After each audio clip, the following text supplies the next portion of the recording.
Kravik stood at the podium, his elongated frame towering over the assembly with all the grace of a wind-swept reed. His skin shimmered with that peculiar iridescent quality common to Valorians, a species that had evolved under the gentle embrace of a world where gravity was more suggestion than law. He was beautiful, in the way crystalline structures are beautiful, delicate, precise, and utterly convinced of its own superiority. The Galactic Council chamber hummed with the usual pre-session chatter, a cacophony of clicking mandibles, harmonic whistles, and the occasional bass rumble from the silicon-based delegates in the back rows. Kravik cleared his throat, a sound like wind chimes being strangled, and the room settled into attentive silence. "Esteemed colleagues," he began, his voice carrying that melodic quality that made every Valorian sound like they were perpetually narrating a nature documentary. "I come before you today to address a concern that has been quite frankly troubling our military planning committee for the past solar cycle." He tapped a control panel, and a holographic display materialized above the chamber floor. The image showed a human, rotating slowly in three-dimensional space. Anatomical overlays highlighted bone density, muscle composition, and dermal thickness. The data looked, to Kravik's trained eye, laughably inadequate. "Humans." He pronounced the word with the careful enunciation one might use when describing a mildly interesting bacteria sample. "The Council, in its infinite wisdom, has granted these beings full membership status, including military cooperation agreements and defense pact eligibility. I am here to formally question this decision." A murmur rippled through the assembly. The three human delegates sat in their assigned section, faces carefully neutral. Kravik noticed their stillness and mistook it for insecurity. "Let us examine the facts, shall we?" He advanced the hologram to display comparative physiology charts. Humans possess no natural armor plating. Unlike our friends from Corthax Prime, they lack venomous defense mechanisms. Unlike the Cyrene Collective, they cannot regenerate lost limbs like the Tellurians. They are, by every measurable standard, soft-skinned primitives who somehow manage to stumble their way off their death world through sheer improbable luck. The Corthaxian delegate clicked his mandibles in what might have been agreement. The Chloran representative remained silent, photoreceptors dimming thoughtfully. Kravik warmed to his subject, his confidence growing with each word. "Their bone structure, colleagues, is composed of calcium-based compounds that fracture under relatively minor stress. Their skin tears from simple abrasion. They require constant hydration, specific atmospheric compositions, and temperature regulation that falls within an absurdly narrow range. They are maintenance nightmares, logistical catastrophes waiting to happen." He pulled up a video feed, archival footage from humanity's first contact scenario. It showed human soldiers moving through a standard training exercise, their movements looking clumsy and heavy compared to the fluid grace of Valorian shock troops. "Look at them," Kravik gestured dismissively at the projection. "They lumber about like gravity-shackled cargo haulers. On Valoria, our children move with more efficiency than their elite warriors. They sweat. Colleagues, can you imagine? Their bodies leak precious fluids as a cooling mechanism. Primitive, wasteful, weak." He paused for effect, his crystalline eyes scanning the chamber. "My proposal is simple. We reclassify human military contributions as support tier only. They may provide technical expertise, logistical coordination, and perhaps medical services. But frontline combat, planetary defense, these roles should be reserved for species actually built for conflict." The hologram shifted again, showing comparative strength metrics. Valorians, despite their low-gravity evolution, still outperformed humans in several categories according to Kravik's carefully selected data points. "In conclusion," he said, spreading his long arms wide in a gesture of magnanimous concern, "I propose we amend the military cooperation protocols to reflect the physical realities of our member species. Humans should be protected from their own limitations, not thrust into situations where those limitations become fatal liabilities. It is the compassionate choice, the logical choice, and frankly, the only choice that makes tactical sense." He stepped back from the podium, confident he had made an irrefutable case. The data supported him. Logic supported him. Even basic observation supported him. Humans were weak, and it was time the Council acknowledged that fact. What Kravik did not know, what his data sheets and observations had failed to capture, was that every assumption he had just made was catastrophically wrong, and he was about to learn that lesson the hard way. The council chamber had barely begun its recess when Kravik found himself approached by one of the human delegates. She moved through the dispersing crowd with a purposeful stride that somehow managed to be both unhurried and unstoppable, like a glacier with an agenda. Lieutenant Jade Morrison was not what Kravik had expected. She stood roughly average height for a human, her dark hair pulled back in a no-nonsense style that suggested function over aesthetics. Her uniform was crisp, decorated with enough service ribbons to indicate she was not some paper-pushing administrator. Her eyes, a startling shade of amber, fixed on Kravik with an intensity that made him reflexively straighten his posture. "Strategic Advisor Kravik," she said, her voice level and professional. No anger, no outrage, just a calm statement of fact. "I could not help but overhear your presentation. Quite thorough." Kravik inclined his head, accepting what he interpreted as grudging acknowledgement. "Lieutenant Morrison, is it? I hope you understand. Nothing personal in my assessment. Simply cold, hard facts." "Oh, absolutely," Jade replied, and something in her tone made the nearby Corthaxian delegate pause mid-conversation. "Facts are important. Data is important. But you know what is even more important?" "Enlighten me," Kravik said, his voice carrying that particular smugness of someone who believes they have already won an argument. "Context." Jade clasped her hands behind her back, a posture that seemed casual but somehow commanded attention. "See, your data is not wrong. Exactly. It is just incomplete. You have read about humans. You have analyzed humans. You have created entire tactical assessments about humans, but you have never actually experienced what humans can do." Kravik's crystalline features shifted into what might have been a patronizing smile. "Lieutenant, I assure you my research has been exhaustive." "Research," Jade repeated as if tasting the word. "Right. Tell me, advisor, have you ever set foot in a human training facility?" "I have reviewed comprehensive video documentation of your training protocols." "That is a no then." Jade's expression did not change, but somehow the temperature in the immediate vicinity seemed to drop a few degrees. "So here is what I propose. A simple experiment.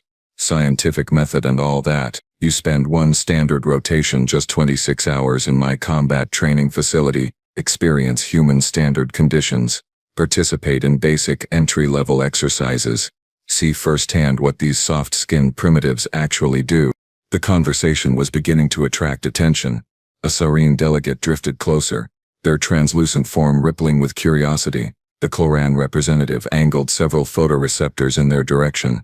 Kravik laughed, a sound like crystal bells being dropped down a staircase. "You cannot be serious." "Completely serious," Jade said. "If humans are as weak as your data suggests, then our training protocols should be trivial for someone of your capabilities. Think of it as field research. Hands-on verification of your thesis." "This is absurd," Kravik protested, but his voice carried less certainty than his words suggested. "Is it?" Jade tilted her head slightly. "You just spent 40 minutes telling the entire Galactic Council how inadequate we are. Surely backing up your claims with personal experience is not too much to ask. Unless of course you prefer your data to remain theoretical." The challenge hung in the air like a suspended blade. Kravik felt the weight of multiple species' attention settling on him. This was ridiculous. Humans trained under their own planetary conditions, which he had researched extensively, gravity slightly higher than standard, but nothing a Valorian could not handle for a single rotation. The exercises would be designed for their limited physiology, meaning they would be laughably simple for someone of his superior genetics. "Very well," Kravik said, his confidence returning. "I accept your challenge, Lieutenant. When shall we begin this demonstration?" "Tomorrow morning, Council Station time. I will have my facility prepared." Jade extended her hand in the human gesture of agreement. Kravik reached out and clasped it, noting how warm her skin felt, how rough compared to his own smooth dermal layer. Her grip was firm, almost uncomfortably so, but he maintained his composure. "Excellent," he said. "I look forward to providing you with a practical comparison between human limitations and Valorian capabilities." "I am sure you will provide something memorable," Jade replied and released his hand. As she walked away, Kravik noticed the Corthaxian delegate approaching the Serene representative. Mandibles clicked rapidly in what he recognized as their species' equivalent of laughter. Were they making wagers? Surely they were betting on his success. After all, the data was clear. The Tellurian observer, a massive being whose species could regenerate entire limbs, rumbled something to its companion. The translation device caught fragments. "Seen this before, and humans always," and what might have been "poor fool." Kravik dismissed it. These species had grown sentimental about humanity. Clearly, they had allowed friendship to cloud their judgment. But Kravik was a strategist, a scientist, a being of logic and reason. He would complete this trivial challenge, demonstrate human weakness firsthand, and his proposals would be accepted with a weight of personal testimony behind them. He returned to his quarters that evening, already planning his detailed report on the experience. He prepared his recording equipment, his biometric sensors, his observational notes template. Everything would be documented with scientific precision. What Kravik did not prepare for, what he could not even begin to understand, was just how thoroughly he had miscalculated. The wagers, as it turned out, were not on whether he would succeed, they were on how quickly he would break. Kravik arrived at the human training compound precisely on time, because Valorians prided themselves on punctuality. The facility occupied an entire deck of the council station, a section that had been specially modified to accommodate human requirements. The entrance looked innocuous enough, just a standard pressure door with warning indicators displaying atmospheric composition and environmental parameters. He checked the readouts with casual interest. Oxygen-nitrogen mix, standard, temperature, slightly cool by Valorian standards but manageable, gravity, 1.2 times standard Valorian gravity, perfectly reasonable. His research had indicated humans evolved under such conditions, so naturally their training facilities would replicate their home world. Lieutenant Morrison appeared on the other side of the transparent aluminum partition, her expression professionally neutral. She gestured toward the access panel, and Kravik placed his hand on the biometric scanner. The door hissed open. The moment Kravik stepped through the threshold, the universe became heavier. It was not a gradual transition. One instant he existed in the comfortable embrace of standard station gravity. The next, an invisible giant placed both hands on his shoulders and pushed down with malicious intent. His knees buckled, not catastrophically, but enough that he had to catch himself. His spine compressed in ways it had never experienced. His internal organs seemed to sag downward, suddenly aware of their own mass. "First time in enhanced gravity?" Jade asked, and there was no mockery in her voice, just clinical observation. "I am fine," Kravik managed, forcing himself upright through sheer willpower. His legs trembled with the effort of maintaining posture. Every muscle in his body screamed warnings that his pride refused to acknowledge, merely adjusting. "Take your time," Jade said, and began walking down the corridor toward the main training floor. She moved with fluid ease, her steps confident and relaxed, as if the additional gravity was nothing more than a mild breeze. Kravik followed, and immediately regretted every life choice that had led him to this moment. Walking, something he had done since infancy without conscious thought, suddenly required intense concentration. Each step felt like lifting weights. His feet seemed magnetized to the floor. His breathing became audible even to his own ears. Jade glanced back, noted his struggle, and slowed her pace without comment. Somehow, that small mercy felt worse than mockery would have. "So," she began, her tone conversational, "let me tell you about Earth. Our home world. The place where humans evolved." She led him into the main training facility, a vast open space equipped with various apparatus and equipment. The ceiling stretched upward at least 15 meters. "Earth is what we call a death world," Jade continued, moving to the center of the floor. "Gravity approximately 10 meters per second squared.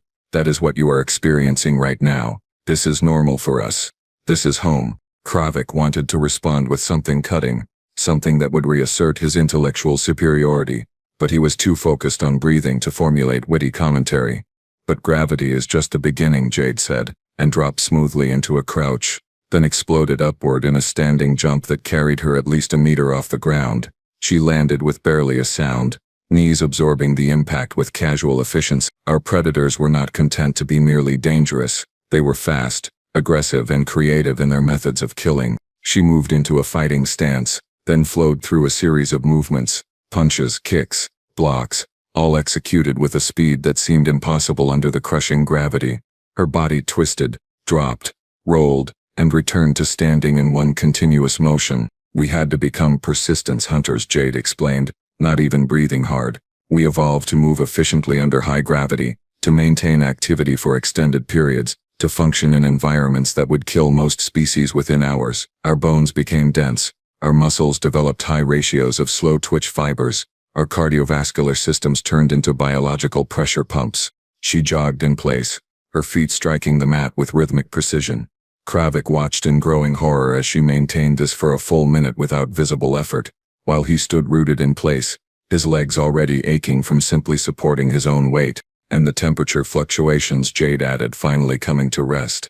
Earth seasons swing from freezing to scorching. We developed the ability to regulate our core temperature through that sweating mechanism you mentioned in your presentation. Yes, we leak fluids. It is an active cooling system that allows us to function in extreme heat. She walked over to a wall panel and retrieved a container of water, drinking deeply before offering it to Kravik. He reached for it, and the simple act of extending his arm felt like a resistance training exercise. You mentioned our strategies rely on ranged weapons, Jade said. That is true. We develop tools because we are intelligent, but we also developed them because we learned early that direct physical confrontation with Earth's megafauna was often fatal. We became smart because we had to be. We became tough because the alternative was extinction. Kravik sipped the water, his hands shaking slightly. His pride screamed at him to leave, to admit this was a mistake, but his ego insisted he remain. This is your normal, he asked, his melodic voice reduced to a strained whisper. This is our normal, Jade confirmed. This is what human children grow up in. This is what our elderly experience every single day of their lives. This is the baseline from which we measure everything else. She pushed off from the pillar and walked in a slow circle around Kravik, who tracked her movement with growing dread. She was not even trying to intimidate him. She was simply existing, simply being herself, and that casual competence was more terrifying than any deliberate threat. So, Jade said, coming to a stop in front of him. Ready to begin the actual training? Kravik's body screamed no. His common sense begged for mercy. His survival instincts suggested immediate retreat, but his pride forced his head into a nod. Excellent, Jade said, and smiled for the first time since he had entered the facility. It was not a cruel smile. It was the smile of a professional who knew exactly what was about to happen and had seen it happen many times before. We will start with something simple, Jade announced, moving to an open section of the training mat. Basic warm-up exercises. The kind of thing we teach to human children around age 5 or 6. Kravik nodded, trying to project confidence. Children's exercises, designed for developing bodies, underdeveloped muscles, immature physiology. This should be manageable. We will begin with push-ups, Jade said, and dropped smoothly to the floor. She positioned herself with hands shoulder-width apart, body forming a perfect straight line. The technique is simple. Lower yourself until your chest nearly touches the ground. Then push back up. Keep your core engaged. Back straight and breathe steadily. She descended smoothly, her chest stopping just above the mat, then pressed upward with controlled precision. Down, up, down, up. Her movements were mechanical in their consistency. Your turn, she said. Position yourself beside me. Kravik lowered himself to the floor, which proved more difficult than anticipated. The enhanced gravity made the descent feel like falling. He arranged his limbs in what he hoped approximated Jade's position. Ready? Jade asked. Down, up. Begin when comfortable. Kravik took a breath and attempted to lower his body toward the floor. His arms screamed in immediate protest. The weight of his own torso, amplified by the crushing gravity, became an impossible burden. He managed to descend perhaps halfway before his muscles simply gave up. He dropped the rest of the way, his chest hitting the mat with an undignified thump that knocked the air from his lungs. Good start, Jade said, still maintaining her steady rhythm. Now push yourself back up. Kravik placed his palms flat against the mat and pushed. Nothing happened. He pushed harder, his arms trembling with effort, his breathing coming in ragged gasps. His body shifted upward perhaps 2 centimeters before his strength gave out entirely. Take a moment, Jade said. Modify the position if needed. Knees down, wider hand placement, whatever helps. Kravik adjusted, placing his knees on the mat. He braced himself again and pushed. His arms shook violently, muscles burning, but he moved, slowly, agonizingly. His torso lifted off the mat, his elbows locked, and for one glorious moment he was in the up position. 1, Jade counted. Well done. Continue. Kravik attempted to lower himself with control, but gravity had other plans. He dropped, barely caught himself, and lay there gasping. Push through it, Jade encouraged. Down, up, 49-50. She stopped, sitting back on her heels. Come on, 2 more. You can do this. Something in Kravik's genetic memory refused to accept defeat. He gathered every remaining scrap of strength and pushed. 2. He had completed 2 push-ups in modified position. He attempted a third. His arms stopped responding to neural commands. Kravik collapsed onto the mat. His breathing labored. "Not bad," Jade said, standing up. 2 is a start. When human children begin learning this exercise, they usually manage 5 to 10 in their first attempt. By age 8, most can complete 25 or more. She extended her hand to help him up. Kravik grasped it, and she pulled him to his feet as if he weighed nothing. 50, Kravik managed between gasps. "You completed 50. Warm-up set," Jade confirmed. "Standard morning routine. I usually do 3 sets of 50 before moving on to other exercises." Kravik's legs wobbled, his arms hanging useless at his sides. 3 push-ups. He had managed 3 push-ups, and his entire upper body felt destroyed. "Here is something interesting," Jade continued. "My grandmother, who is 72 Earth years old, completes a modified fitness routine every morning. 30 push-ups, 50 sit-ups, 20 squats. She does this to maintain bone density and muscle mass." The words hit Kravik like projectiles. A 72-year-old human casually outperformed him by a factor of 10. "That cannot be accurate," Kravik protested. "Would you like to see the medical documentation?" Jade asked. "Geriatric exercise protocols are well documented. We have to stay active as we age, or our bodies deteriorate. The gravity does not give us a choice." After 30 minutes of what Jade called basic calisthenics and what Kravik would describe as systematic torture, she finally called a halt. Kravik had managed a total of 7 sit-ups, 4 squats, and had completely failed at something called a plank. Human children, Jade mentioned, typically held the plank position for at least 60 seconds. Kravik had lasted 9 seconds. "Now," Jade said, "for the main demonstration. Follow me, please." She led him across the training floor toward a door marked with warning symbols. His legs moved through what felt like semi-solidified atmosphere. The door opened onto a smaller chamber lined with gravitational field generators. Control panels displayed parameters that made Kravik's eyes widen. "This is our variable gravity training chamber," Jade explained. "Human military doctrine requires soldiers to maintain combat effectiveness in diverse gravitational environments. We train regularly in enhanced gravity conditions to build strength, endurance, and adaptability." She tapped several controls. Standard enhancement for conditioning purposes ranges from 1.5 to 2.0 times Earth gravity. Elite units sometimes train at even higher levels. Kravik stared at the numbers. Humans voluntarily subjected themselves to gravitational forces that exceeded what he was currently experiencing. "I thought you might benefit from a practical demonstration of why human physiology developed the way it did," Jade said. "Why our bones are so dense, our muscles so compact, our cardiovascular system so robust." She gestured for him to enter the chamber. Kravik complied, mostly because refusing would require admitting he was terrified of a room. "We will start at our current level," Jade said, following him inside. 1.2 times Valorian standard. Earth normal. The door sealed.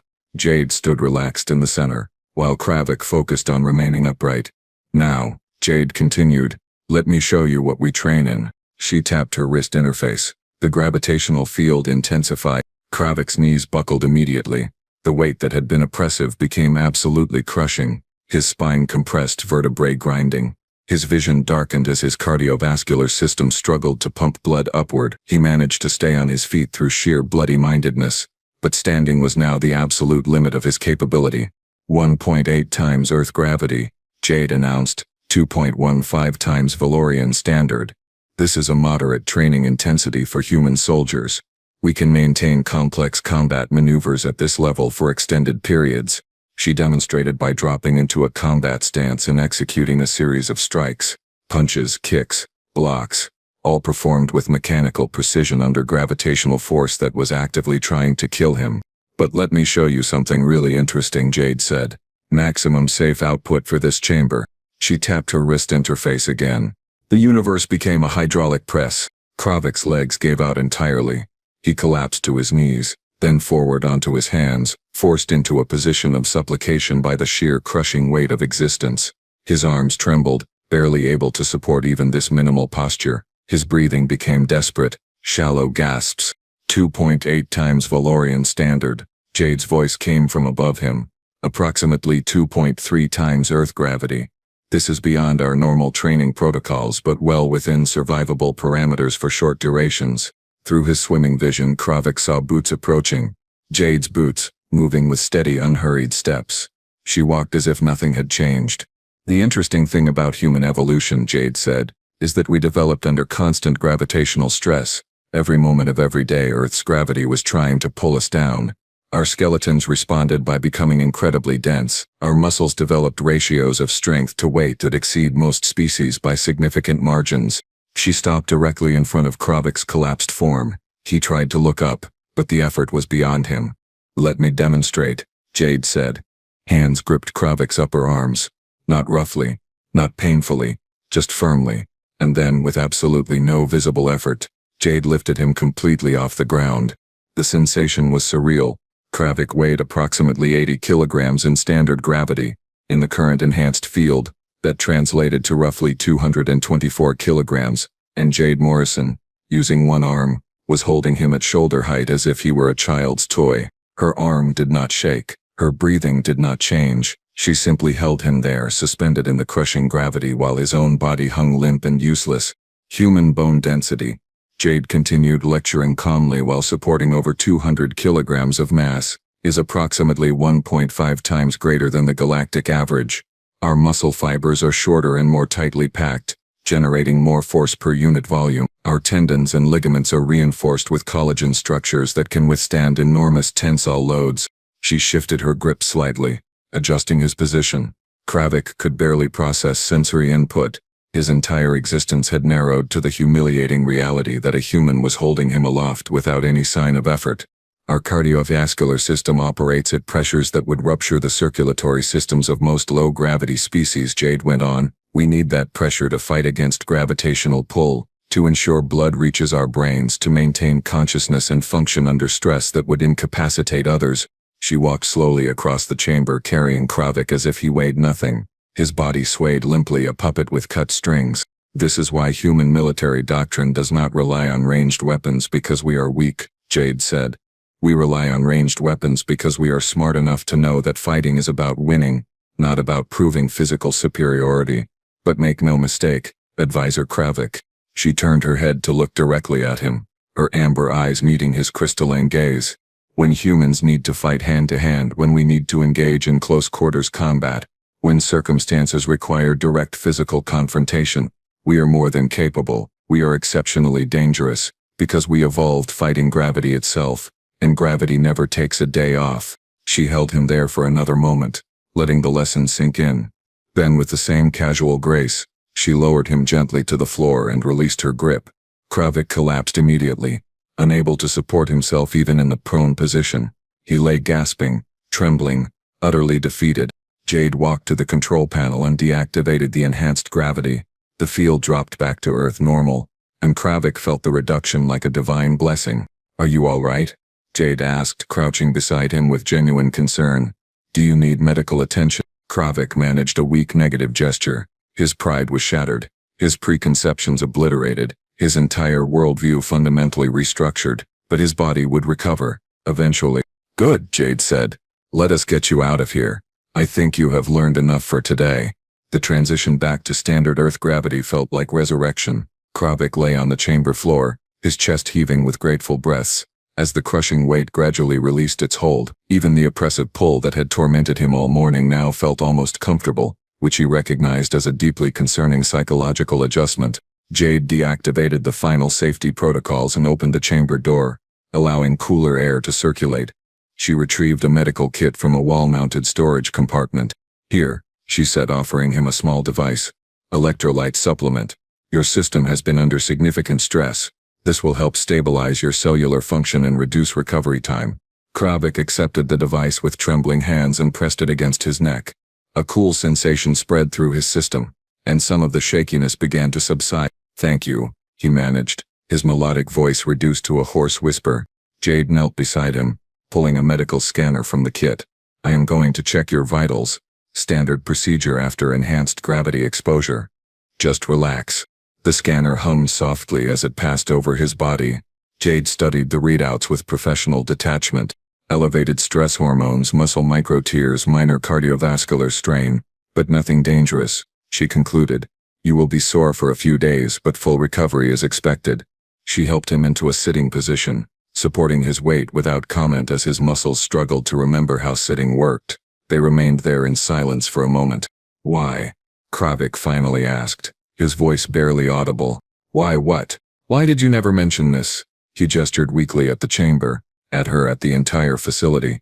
During council negotiations, during military planning sessions, during all those debates about defensive capabilities, you humans sit quietly, accept limitations, volunteer for support roles. You never once indicated that you are living weapons. Jade was quiet for a moment. When she spoke, her voice carried no triumph, no mockery, just simple honesty. "We do not need to brag about what we can prove." The statement hung in the air with the weight of fundamental truth. "Every species in the Galactic Council has advantages," Jade continued. "The Corthaxians have natural armor. The Tellarians regenerate. The Sirene can flow through spaces we cannot access. We respect those capabilities. We do not feel threatened by them. Why should we diminish others by constantly highlighting our own strengths?" She helped him to his feet, her grip firm and steady as his legs remembered the basic concept of weight-bearing. "But more importantly," Jade said, guiding him slowly toward the exit, "we prefer diplomacy because we understand exactly how devastating we could be in conflict. Humans have fought wars," Advisor Kravik, "not against other species but against ourselves. We know what we are capable of when restraint fails. We have seen our own cities burn, our own populations decimated, our own world scarred by conflicts that we prosecuted with terrible efficiency." They passed through the door into the main training area. "We learned something important from our history," Jade continued. "Power without wisdom is just destruction waiting to happen.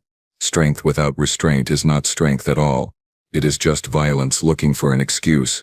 So we choose diplomacy. We choose cooperation. We choose to be the species that builds bridges instead of burning them." She led him to a bench near the facility entrance and helped him sit.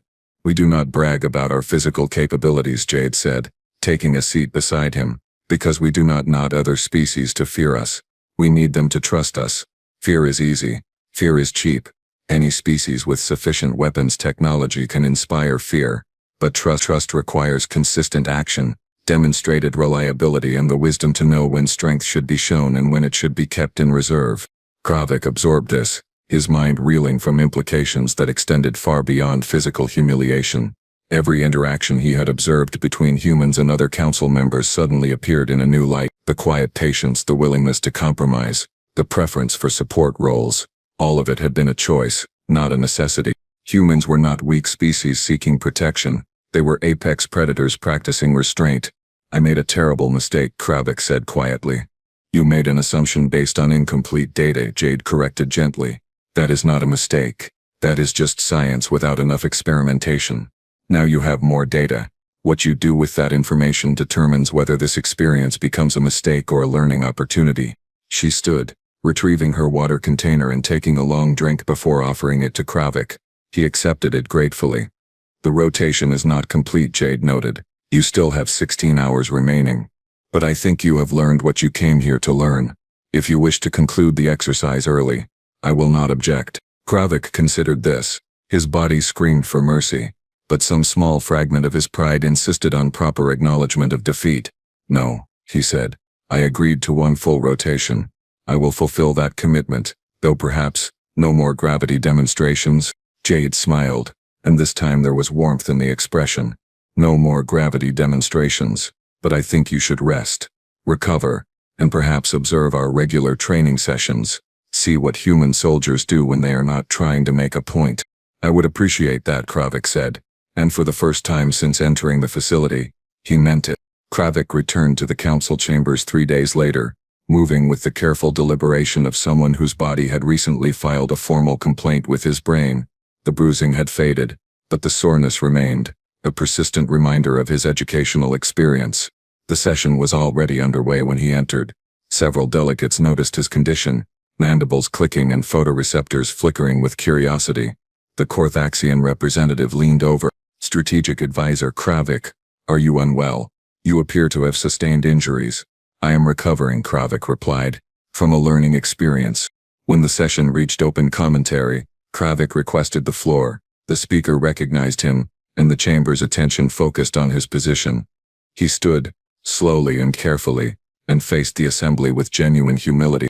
Esteemed colleagues, he began, 3 days ago, I stood at this podium and delivered what I believe to be a thoroughly researched assessment of human military capabilities. I presented data, analysis and recommendations based on observable facts and logical conclusions. He paused, his crystalline eyes sweeping across the chamber before settling on the human delegation. Lieutenant Jade Morrison sat among them, her expression professionally neutral. I was comprehensively, catastrophically wrong. A murmur rippled through the assembly. Kravik rarely admitted errors and never with such absolute conviction. I wish to formally withdraw my previous statements regarding human physical capabilities and request that all proposals stemming from that assessment be stricken from the record. Additionally, I offer my unreserved apology to the human delegation for characterizing their species as fragile primitives who survived through luck rather than capability. The human ambassador, Director Chen, nodded acknowledgement, but did not interrupt. I accepted a challenge to experience human training protocols firsthand, Kravik continued. Lieutenant Morrison graciously allowed me access to her facility for one rotation. I lasted approximately 90 minutes before my preconceptions were systematically dismantled along with my capacity for basic motor function. Several delegates made sounds that translated as amusement. Humans evolved on a death world, Kravik said, his voice gaining strength. Not metaphorically, not relatively, but literally. Their home planet subjected them to gravitational forces that would cripple most species, predators that required constant vigilance, and environmental conditions that demand extraordinary adaptability. They did not survive through luck, they survived through becoming the most terrifying persistence hunters their world had ever produced. He tapped a control and a holographic display materialized, showing comparative data. Muscle density comparisons, bone strength analyses, cardiovascular efficiency ratings. What I interpreted as weakness was actually restraint, Kravik explained. Humans possess physical capabilities that exceed most council species in practical application, but they choose not to emphasize this advantage. They prefer diplomacy, cooperation, and mutual support, not because they lack alternatives, but because they understand the cost of conflict better than most of us ever will. He closed the display and faced the assembly directly. I stand before you bruised, exhausted, and profoundly educated. I completed exactly 3 push-ups, an exercise that human children perform by the dozens. I was rendered completely helpless by gravitational conditions that humans experience as normal daily existence. I was lifted off the ground with one arm by an individual who was not even exerting significant effort. The chamber had gone completely silent. My new recommendation is this: never ever underestimate humans based on superficial assessment. Their physical appearance suggests vulnerability, but that appearance is deceptive. They are not fragile. They are patient. They are not weak. They are restrained, and that restraint is not a limitation, it is a choice that we should all be profoundly grateful they continue to make. He sat down, his statement complete. The chamber remained quiet before the speaker called for acknowledgement. The vote was unanimous. After the session concluded, Director Chen approached him. Strategic Advisor Kravik, she said, extending her hand. That took considerable courage. Thank you for your honesty. Kravik clasped her hand, noting the same warmth and solidity he had experienced with Lieutenant Morrison. I only spoke the truth, Director. Though I admit, it is a truth I wish I had understood before making a public fool of myself. We all have learning curves, Chen said with a slight smile. The important thing is that you learned, and for what it is worth, Jade sent me a message. She said you showed admirable determination by completing the full rotation. She respects that. I spent most of that time observing her regular training sessions, Kravik admitted, watching what human soldiers consider normal exercise routines. It was educational. 2 weeks later, Kravik found himself standing in the observation gallery above the human training facility, watching Lieutenant Morrison instruct a new group of recruits, mixed species volunteers including 2 Corthaxians, a Tellurian and 3 Serene, all attempting to adapt to Earth standard gravity. The Corthaxians discovered that armor meant nothing when your cardiovascular system could not supply oxygen efficiently. The Tellurian found that muscle fatigue occurred faster than tissue repair. The Serene simply could not maintain cohesive form under the constant downward pull. And through it all, Jade moved with that same casual efficiency, demonstrating techniques, offering encouragement, occasionally performing feats that Kravik now recognized as terrifying displays of casual power. She executed a standing jump that carried her nearly 2 meters vertically, landed without sound, and transitioned immediately into a combat role. She lifted weights that exceeded her own body mass with controlled precision. She maintained a plank position while lecturing on core stability, holding the posture for over 5 minutes without visible effort. The recruits struggled, failed, recovered, and tried again. Some would adapt. Others would recognize their limitations and withdraw, but all of them would leave with the same fundamental understanding that Kravik had acquired. Humans were not the weakest species in the Galactic Council. They were, quite possibly, among the strongest. They simply had the wisdom not to make it everyone else's problem. Kravik watched Jade help a struggling Serene recruit modify a position to account for their unique physiology, her patience evident, her encouragement genuine. She could have mocked, could have demonstrated her superiority, could have turned the training session into a display of human dominance. Instead, she taught. She supported. She lifted others up, both literally and figuratively, and Kravik finally understood what she had meant about strength without wisdom being just violence waiting to happen. The observation gallery door opened, and Director Chen stepped inside carrying 2 containers of coffee, a human stimulant beverage. "Thought you might want company," she said, offering him one. "And possibly some perspective." "I appreciate both," Kravik said, accepting the coffee. He had developed a taste for it during his recovery. They stood in comfortable silence watching the training session continue below. "You have become something of a celebrity," Chen mentioned. "Your testimony has been viewed across the Council networks. Several other species have requested access to our training facilities for their own educational purposes. I hope they fare better than I did," Kravik said. "Most do not," Chen admitted, "but they all leave with respect, and that strategic advisor is worth more than fear ever could be." Below, Jade called the session to a close. The recruits collapsed in various states of exhaustion while she remained standing, barely winded, already planning the next day's exercises. Kravik raised his coffee in a small salute that Chen mirrored. "To humans," he thought, "the species that could destroy us all but chooses not to. The Deathworld survivors who prefer building to breaking. The restrained apex predators who teach instead of dominate. May we never give them reason to change their minds."